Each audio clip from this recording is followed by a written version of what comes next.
காசு, அதனால என்ன லாபம் எல்லாம் பெருமாளுக்கு தெரியும். அவர் தயாரா இருக்கார். அதுக்குதான் அவர் கை இப்படி வச்சிருக்கார்.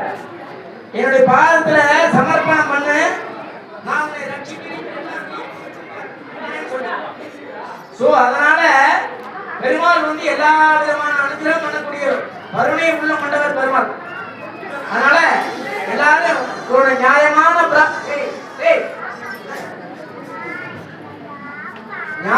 பிரார்த்தனை எல்லாம் பிரார்த்தனை பண்ணிக்க. பெருமாள் எல்லாருக்கும் எல்லா விதமான சௌக்கியம் நீங்காத செல்வம் நிறைந்து அப்படின்னு ஆண்டார் நாச்சியார் சொன்ன மாதிரி எல்லாருக்கும் எல்லாம் கிடைக்கணும்னு சொல்லி எல்லாரும் பிரார்த்தனை பண்ணிக்க. இப்போ திருக்கல்யாண வைபவத்துல முதல்ல சீர் கொண்டு வந்தோம்.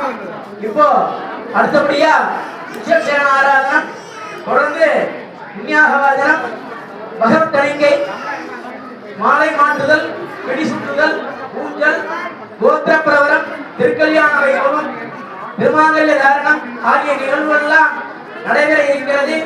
அது சமயம் அனைத்து மையன்பர்களும் பக்தர்களோடிகளும் எல்லாம் வல்ல மாணவனுடைய பரிபூர்ண அனுகிரகத்திற்கு வாக்கு அவர்கள் கேட்டுக் கொள்ளப்படுகிறார்கள்.